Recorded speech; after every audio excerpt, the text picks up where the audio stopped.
한번 따라볼까요? 성도는 이 땅에서 하나님 나라를 누려야 합니다. 성도 여러분, 한 주간 살아가실 때 이 땅에서 하나님 나라를 누리는 저와 여러분 되시기를 주님 이름으로 축복합니다. 성도 여러분들은 언제 예수님 믿게 되었습니까? 어떻게 예수님을 믿게 되었습니까? 예수님을 믿으면서 왜 예수님을 믿게 되었습니까? 저는 어릴 때에 예수님을 믿으면 좋은 곳에 간다, 천국에 간다, 예수 믿지 않은 사람들은 지옥 간다, 그래서 예수님을 믿었습니다. 근데 좋은 곳이라는 거예요.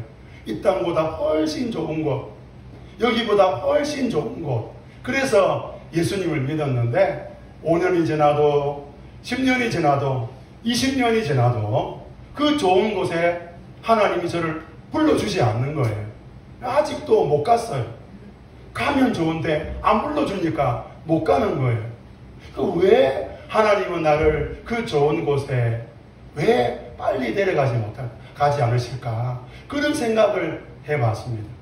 그러다가 신학을 공부하고 성경을 공부하면서 깨달았던 것이 우리 주 예수님께서 이 땅에 오셔서 이렇게 말씀하시는 거예요. 회개하라. 하나님 나라가 이 땅에 임했다. 이 땅에 하나님 나라가 임했다라는 거예요.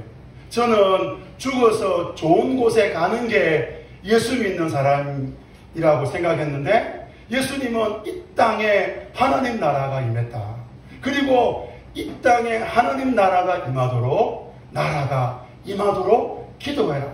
하늘의 뜻이 땅에 이루어지도록 기도해라. 그렇게 말씀하시는 거예요. 오늘 사도 바울도 우리에게 동일하게 말하고 있습니다. 하나님 나라가 이 땅에 임했으니 이 땅에서 하나님 나라를 누려라라는 거예요. 그렇다면 어떻게 할 때 우리가 하나님 나라를 이 땅에서 누릴 수 있을까요? 사도 바울은 그 로마 교회가 가지고 있는 그 심각한 문제 중에 하나였던 그 우상에게 바쳐진 그 음식들, 그 식자재들을 사 먹을 것이냐 말 것이냐의 문제를 로마서 14장에서 말하고 있습니다. 당시 로마 교회는 유대인 성도들과 이방인 성도들로 나누어져 있었습니다. 이방인 성도들 입장에서는 시장에서 팔고 있는 여러 그런 식자재들을 사 먹는 게 당연합니다. 근데 유대인 성도들이 보니까 그 식자재가 시장으로 오기 전에 그 상인들이 하는 일이 있는 거예요. 그게 뭐냐면 그 중에 일부를 떼어서 아침에 그 신상 앞에서 그것들을 두고 그렇게 우상에게 제물을 바치고 그리고 와서 그 물건들을 파는 거예요.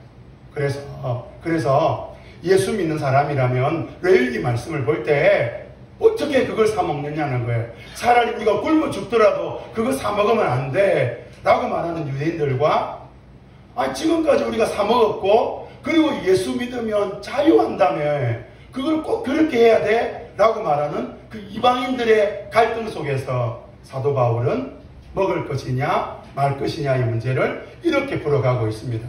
우리 로마서 14장 13절부터 17절인데요. 우리 13절 우리 노란 글씨 같이 한번 읽어볼까요? 시작. 이제부터는 남을 심판하지 마십시다. 왜? 먹을 것이냐 먹지 말할 것이냐의 이 이야기를 어떻게 보냐면 이제부터 남을 판단하지 말자, 심판하지 말자, 비난하지 말자. 그렇게 하는 것은 형제 앞에 장애물, 걸림돌을 주는 것이다. 14절에 보면 사도 바울은 아주 단호하게 말합니다. 저는 알고 있습니다. 예수 안에서 알고 있습니다. 저는 확신합니다. 우리 하나님이 우리에게 원하시는 것을 저는 확실히 알고 있습니다. 우리 14절 노란 글씨 같이 한번 읽어볼까요? 시작. 무엇이든지 그 자체로 부정한 것은 없고 다만 부정하다고 여기는 그 사람에게는 부정한 것입니다. 다만 부정하다고 여기는 그 사람에게만 부정하다는 거죠. 그리고 15절에 그대가 음식 문제로 형제의 마음을 상하게 하면 그것은 사랑을 따라 살지 않는 것입니다. 여러분이 좋다고 여기는 그 일이 도리어 비방거리가 됩니다. 16절에 말해요. 그리고 17절 같이 한번 읽어볼까요? 시작. 하나님의 나라는 먹는 일과 마시는 일이 아니라 성령 안에서 누리는 의와 평화와 기쁨입니다. 하나님의 나라는 이거 먹어야 되냐 먹지 말아야 되냐 그 문제가 아니라 이게 옳으냐 이게 옳지 않느냐가 아니라 성령 안에서 누리는 의와 평화와 기쁨이라는 거예요. 하나님 나라는 관계 회복을 통하여 이루어지는 거예요. 하나님 나라는 하나님과의 관계, 이웃과의 관계를 통하여 이루어진다는 거예요. 그래서 우리가 그걸 경험하잖아요.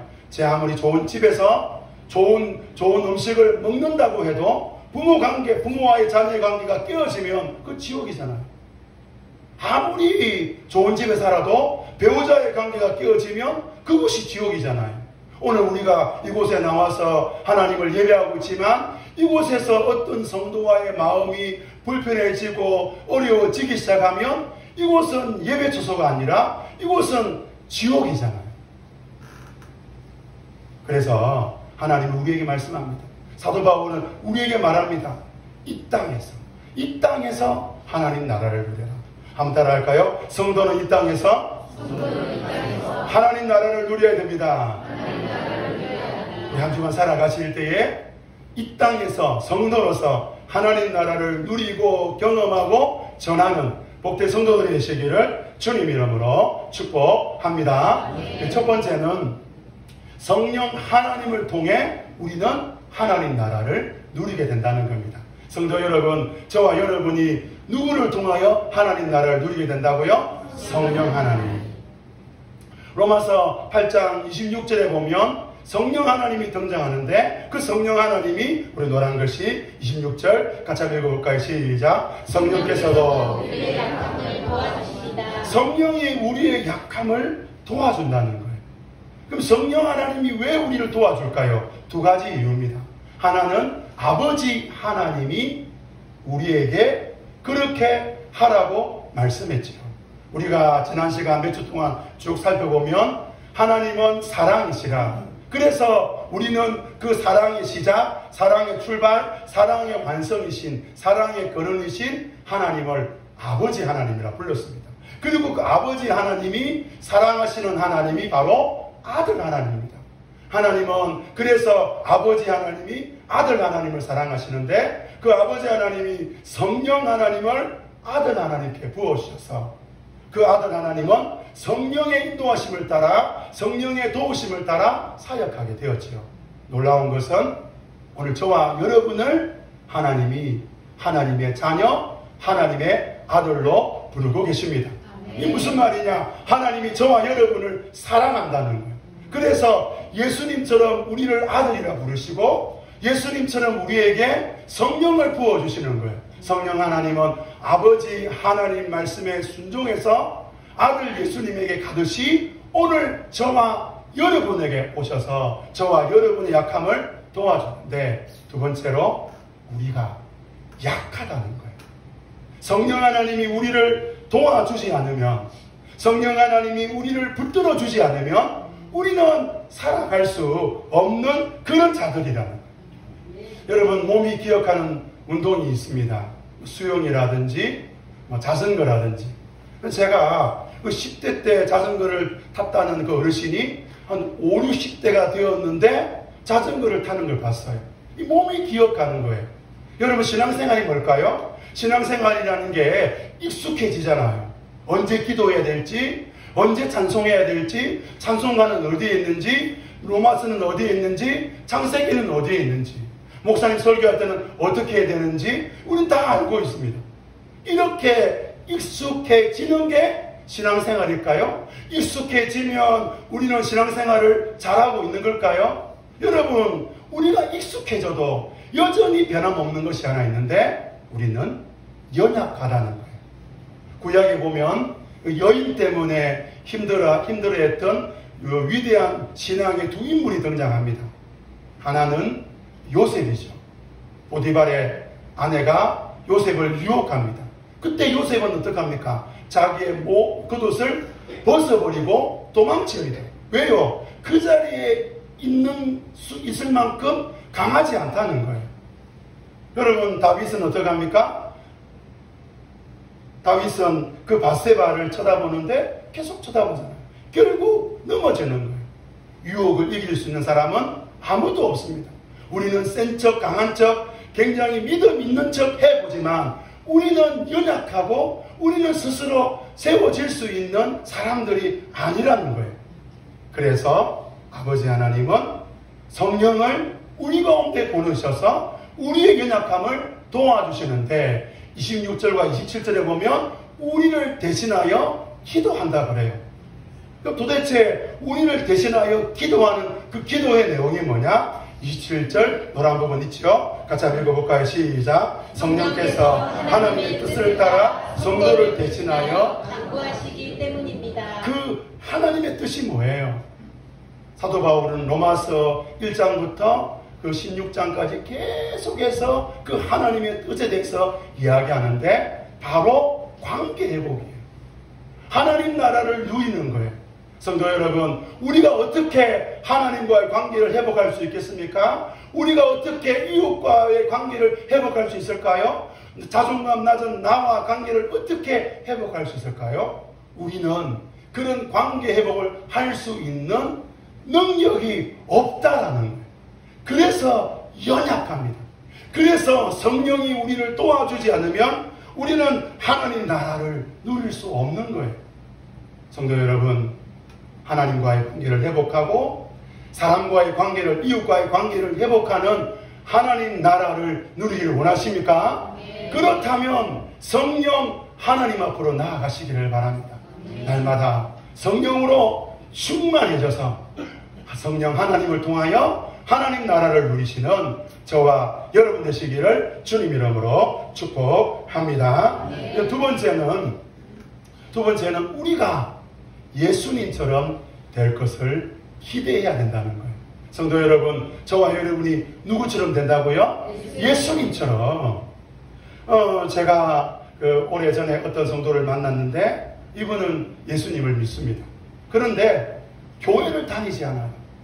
요즘 말로 하면 가난한 성도, 안 나가 성도인데요. 교회를 왜 안 나가느냐 물어봤더니 교회 가서 실망했다라는 거예요. 사람들이 바뀌지 않더라는 거예요. 그래서 자신은 교회를 믿지 않는다는 거예요. 자신은 하나님을 믿지만 교회는 믿지 않고 사람들은 믿지 않는다는 거죠. 근데 제가 그분의 이야기를 들으면서 제가 이렇게 말씀을 드렸습니다. 하나는 맞고 하나는 좀 틀린 것 같습니다. 그분이 좀 당황해 하셨어요. 하나는 맞습니다.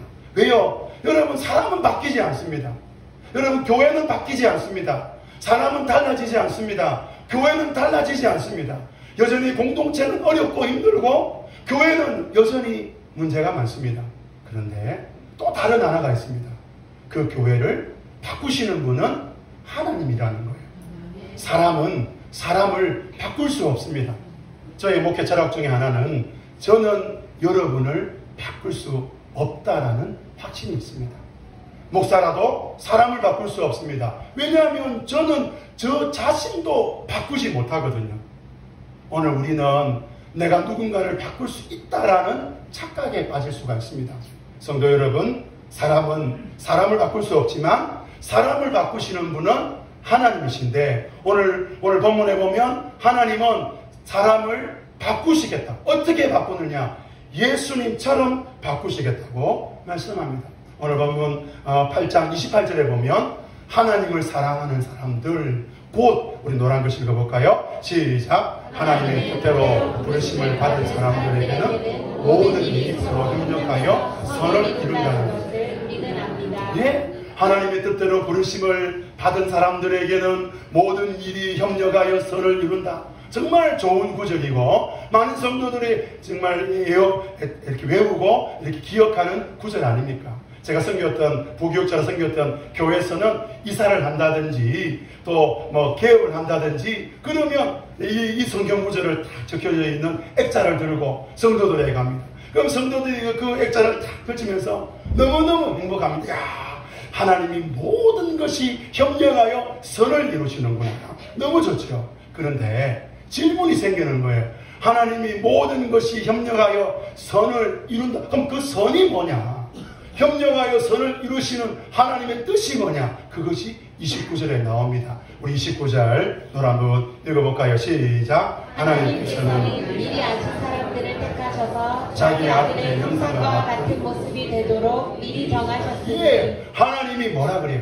자기 아들의 형상과 같이 되도록, 자기 아들 예수님처럼 되도록. 그래서 예수님이 형이고 나머지는 예수님의 동생으로 만드시겠다라는 것이 29절 노란 빨간색 글자입니다. 내용입니다. 같이 한번 읽어볼까요? 시작. 이것은 그 아들이 많은 형제 가운데서 맏아들이 되게 하시려는 것입니다. 예수님은 사도 바울은 말합니다. 뭐를 말합니까?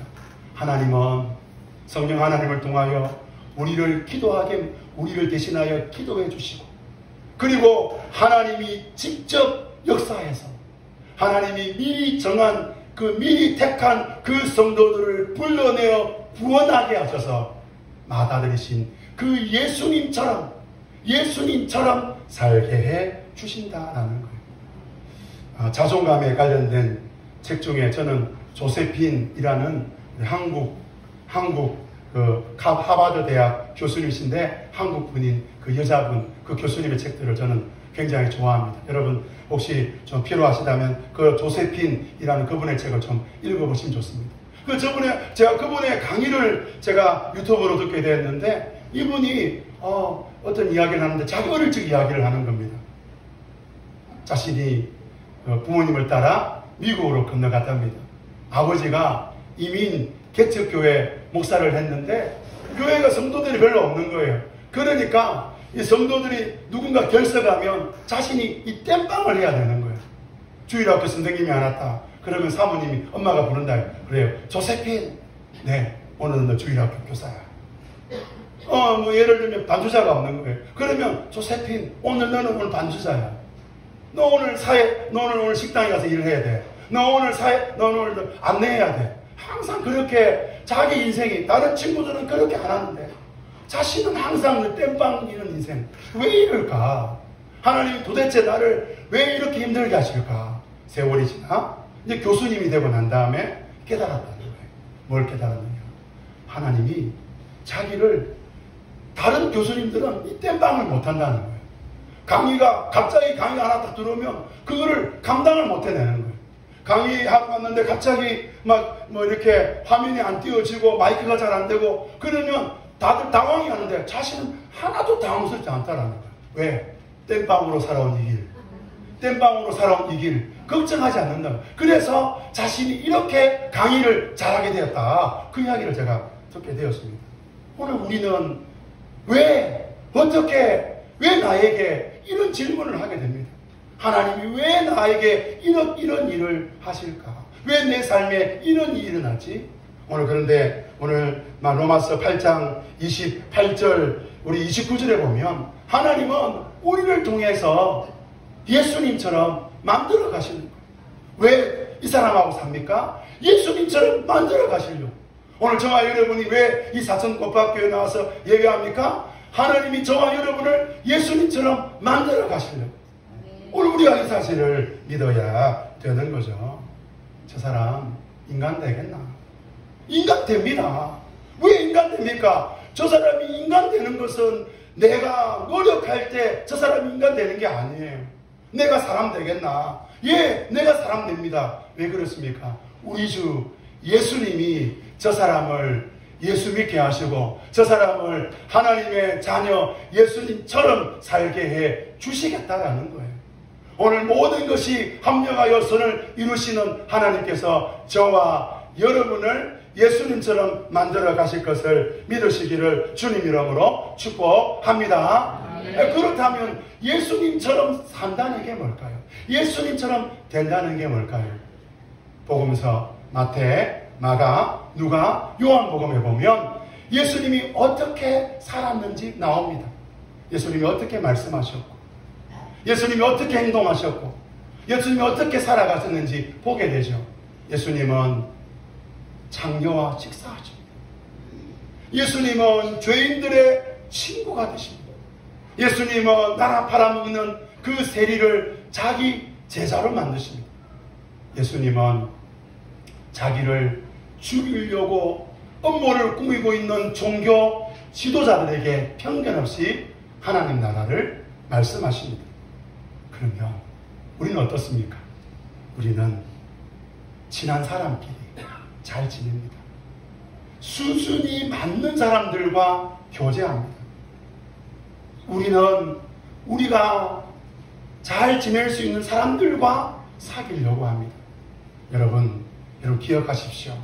하나님이 우리를 어떻게 만들어 가신다고요? 예수님처럼. 오늘 저와 여러분이 어떤 삶에 어려움이 있고 이해하지 못하는 어떤 상황, 인간관계에 어려움이 여러분 가운데 있습니까? 여러분 기억하십시오.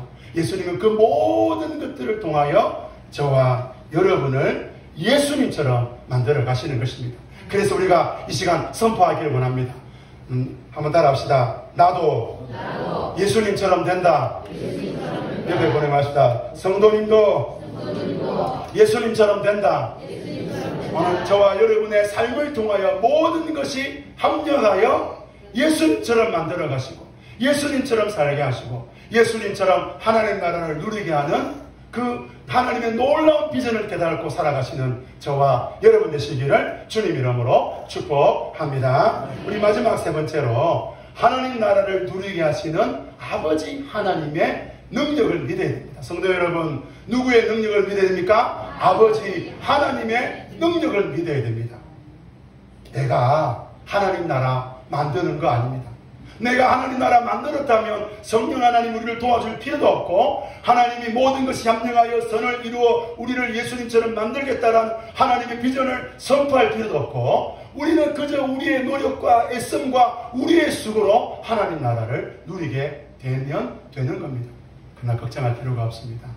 하나님은 우리가 신앙생활을 뜨겁게 하든지 뜨겁지 않게 하든지 우리가 열정적으로 신앙생활하든지 열정적이지 않든지 우리와 상관없이 하나님은 우리로 하여금 하나님 나라를 누리게 합니다. 그것이 오늘 30절, 오늘 26절부터 30절짜리 결론, 우리 3절 말씀 같이 한번 읽어볼까요? 시작. 그리하여 하나님께서는 이미 정한 사람들을 부르시고 또한 부르신 사람들을 높게 하시고 의롭게 하신 사람들을 또한 영화롭게 하셨습니다. 네, 그리하여 하나님께서는 우리가 노력해서 하나님이 부른 사람이 되는 것도 아니고 우리가 노력해서 어렵게 되는 것도 아니고 우리가 영화롭게 되는 것이 아니라 하나님께서 내가 너희를 부르고 내가 너희를 어렵게 하고 내가 너희를 영화롭게 하리라.